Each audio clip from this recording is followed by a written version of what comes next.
Okay, let's do a little drawing. If you've never done one of these meditations before, there's no structure or expectations here. We're just going to carve out a bit of time, about 20 minutes, to simply draw. And we are going to put as little else on it as possible. We're going to do that, and then we are going to take a question from the comments. So gather up your materials, your beautiful wooden pencils, or your hard, stern plastic stylus, whatever feels right for today, and get to drawing.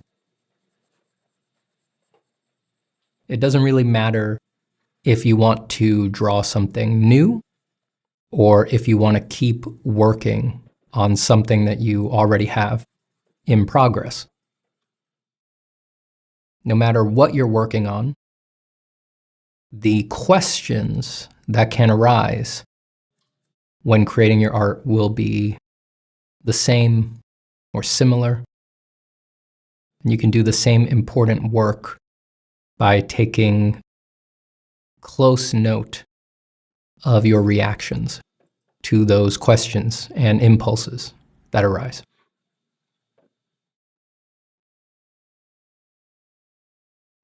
At the beginning here, just take a moment to remind yourself that you really want to be doing this, that this is important to you.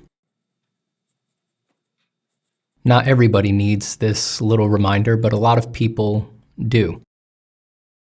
Our culture, the current nature of the art environment can forget.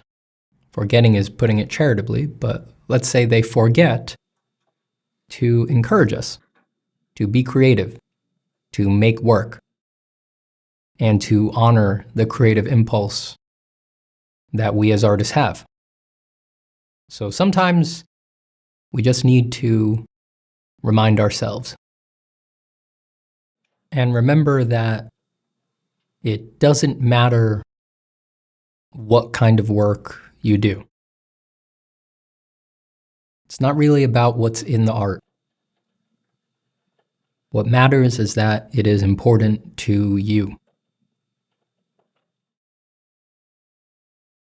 So I don't care if you're drawing goblins, like I do, or anime waifus,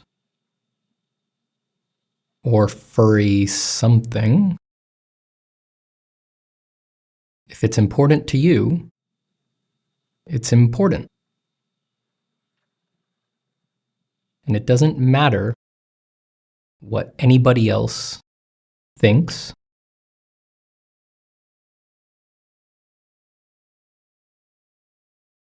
or whether society at large would consider it important, or if an art teacher that you respect would consider it worthy. It shouldn't matter if your heroes, the people who you aspire to model yourself after, either in art or in life, shouldn't matter if they would like it. All of those concerns must be secondary. No matter how much you may desire it, no matter how wholesome those things may feel, they are simply forms of external validation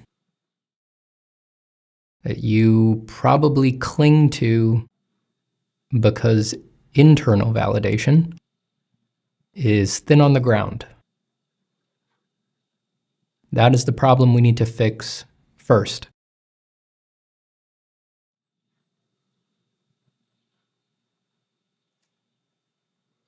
Forget what others think.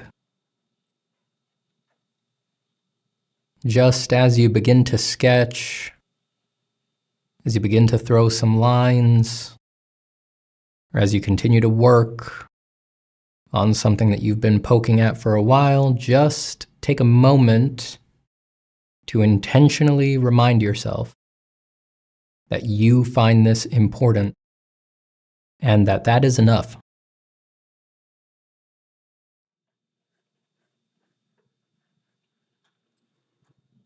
The nature of this reminder can be different from person to person.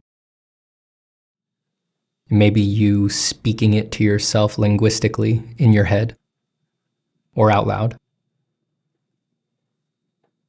For others, no speaking may be necessary. They may just produce a subtle emotional cocktail that warms the body. It doesn't matter how you do it. All you're looking for is that ping of recognition.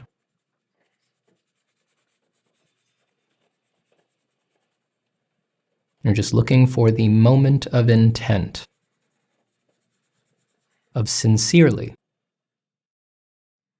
perhaps painfully sincerely, recognizing that making your work is important to you,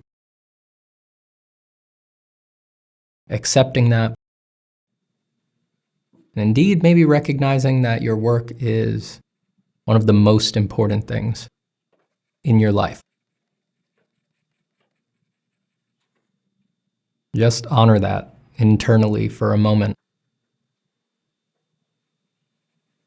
Feel what it feels like to sit with that.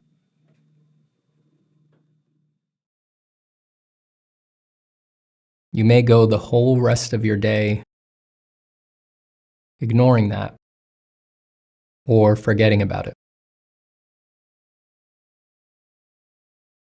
Take this one moment to not forget about it.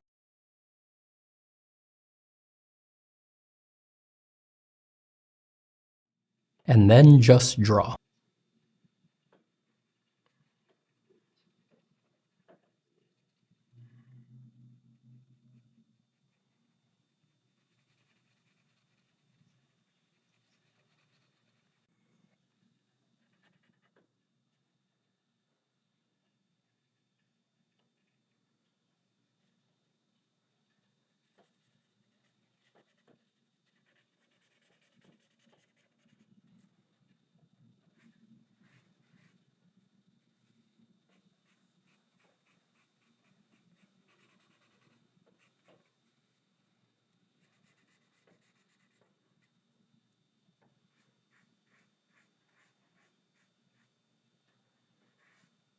If you find the silences in my speaking disturbing,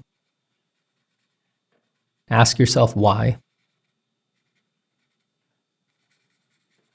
And if you find that the silences cue you to want to change videos or to put on music or anything like that, just investigate what that impulse is. How does it arise?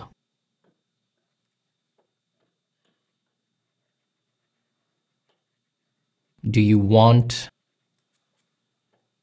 the doing of this thing that is important to you to be easily interrupted by impulses that simply arise?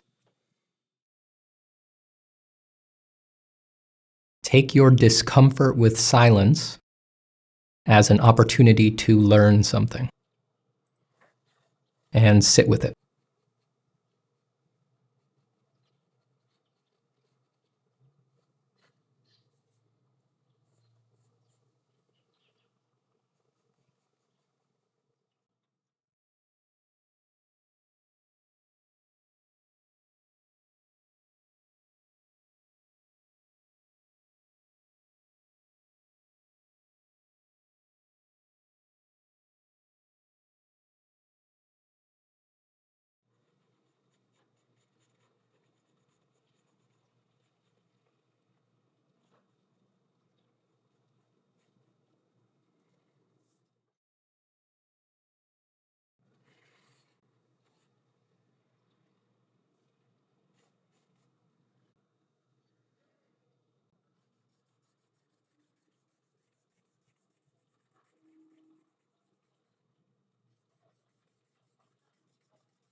Remember that it doesn't matter what you're drawing.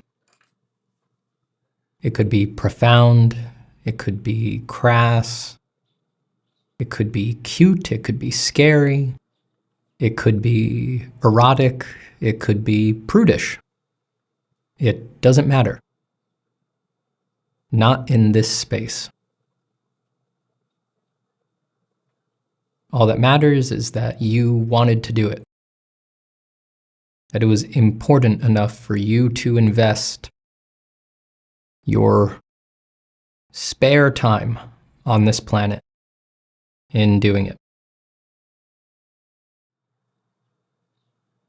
It is the fact that you are willing to sacrifice moments for it that imbues it with import. Disconnect from the product. Do not overemphasize the product. For now, just linger on the fact that you are doing it.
For these few minutes, do not be easily pulled away from your work.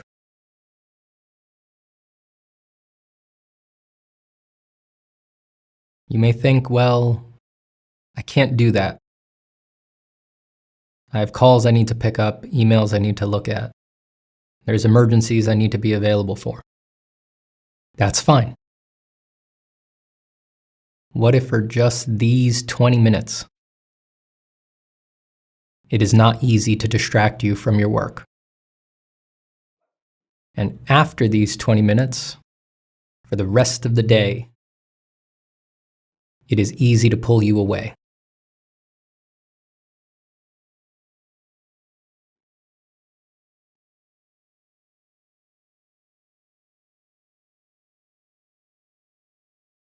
Extend that generosity to other parts of art making. What if for just these 20 minutes you are not critical? You are not self-loathing. You are not behind yourself, adversarially, lashing yourself towards productivity and achievement. What if you say you can do that for the whole rest of the day? You can be as mean to yourself as you feel you must be. But for these 20 minutes, you can do no wrong. There are no good lines, there are no bad lines. There are no good colors, there are no bad colors. There are no good ideas, there are no bad ideas. There is just a unnameable flow of creation.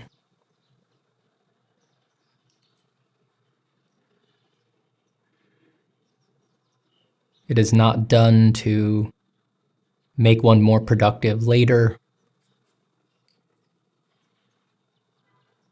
It is not done to increase the ability to focus later. It's just done for its own sake.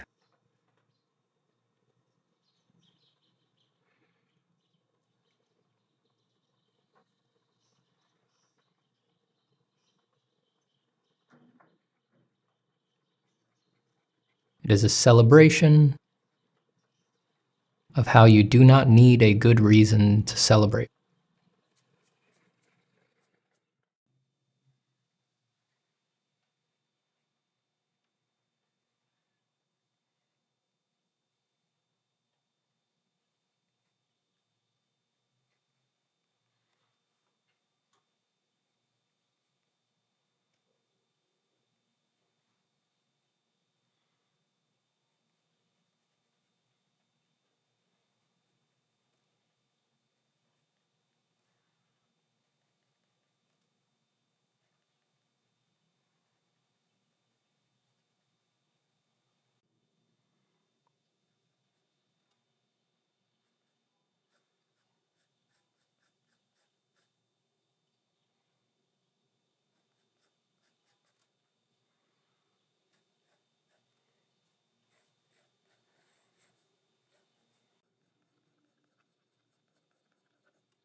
This state is always here with us. It is always underneath everything we are doing.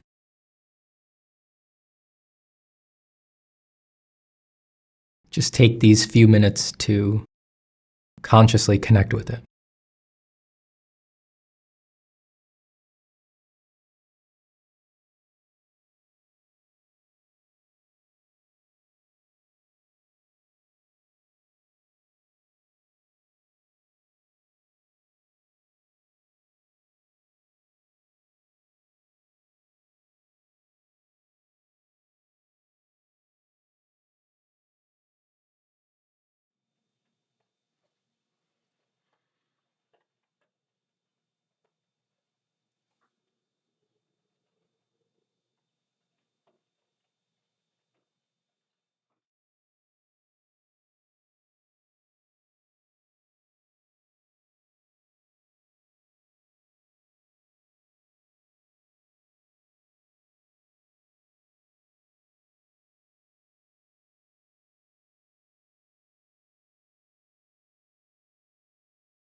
As we close out the drawing session, just notice that there's nothing to close out. Just notice that if you were so inclined, you could continue like this for the rest of the day.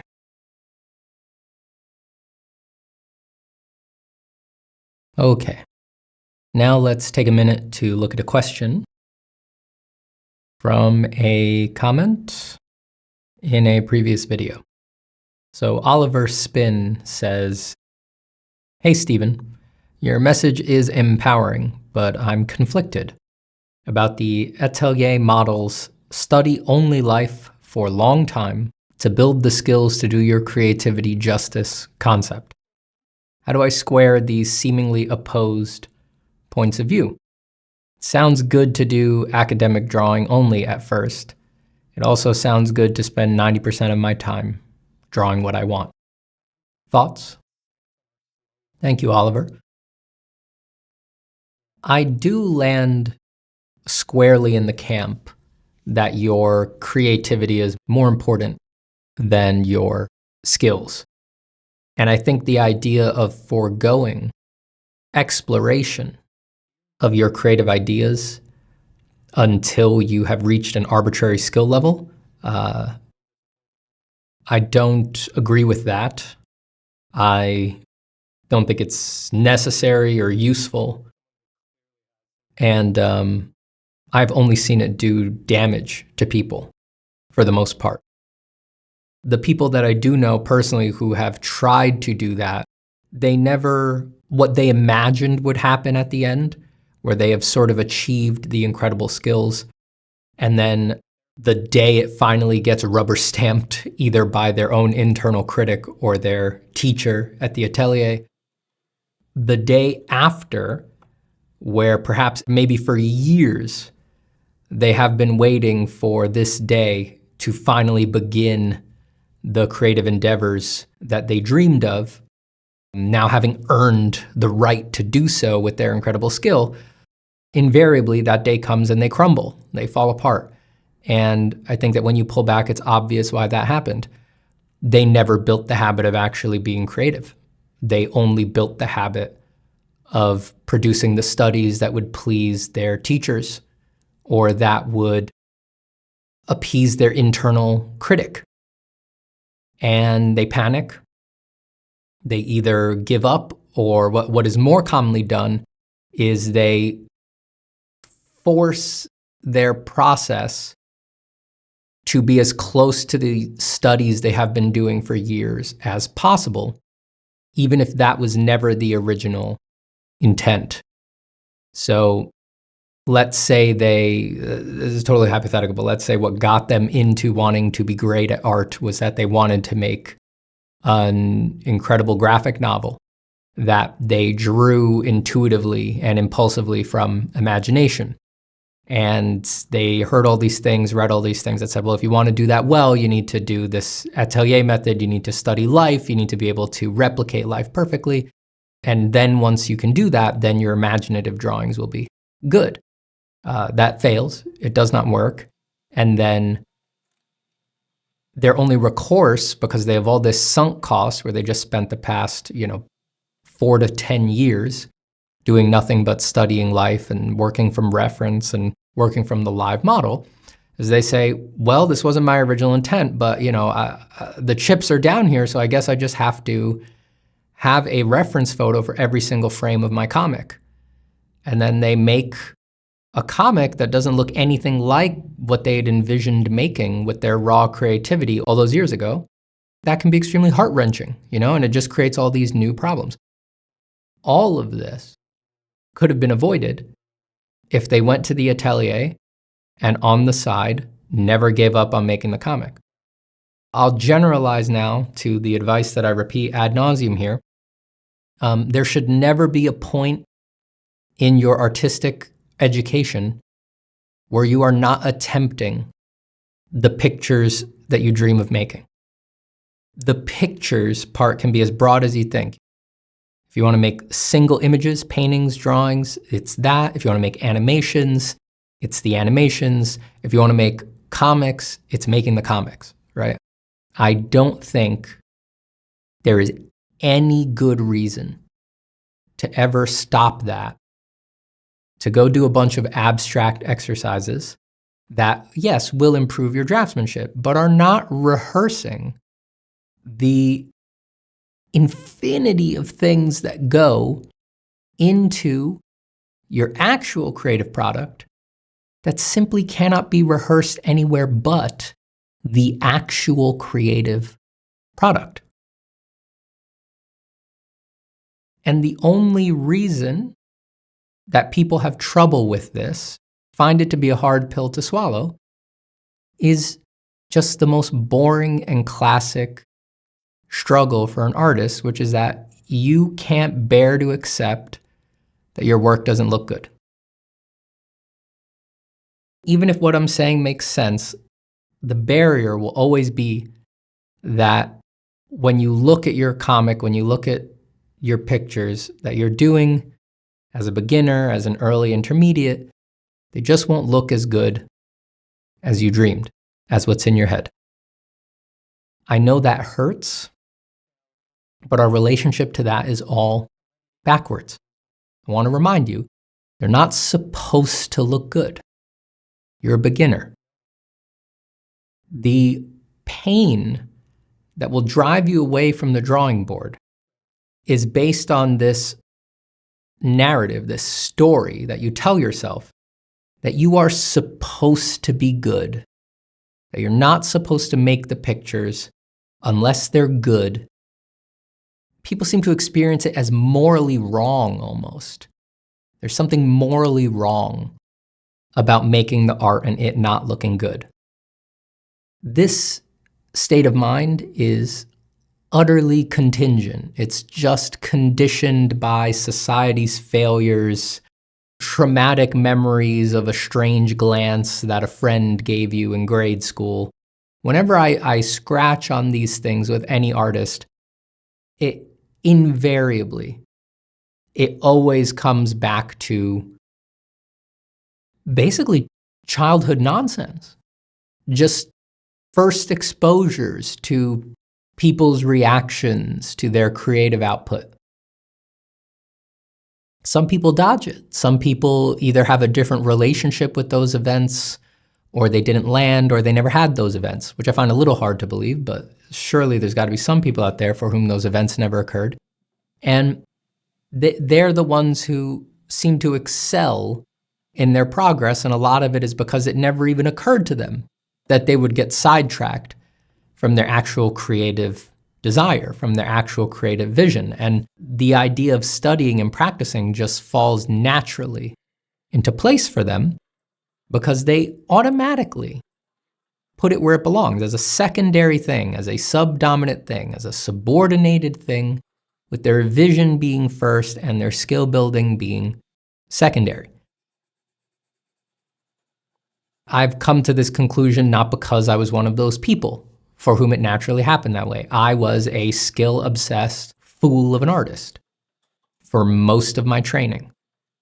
And I warn people against having to go through this painful period of piecing their creativity back together after years of ignoring it to do skill building because I had to do it. And I don't find it to be ennobling or interesting at all. It was clear to me from day one of that process, and it remains clear to me today, that it was an unnecessary result of bad decision making.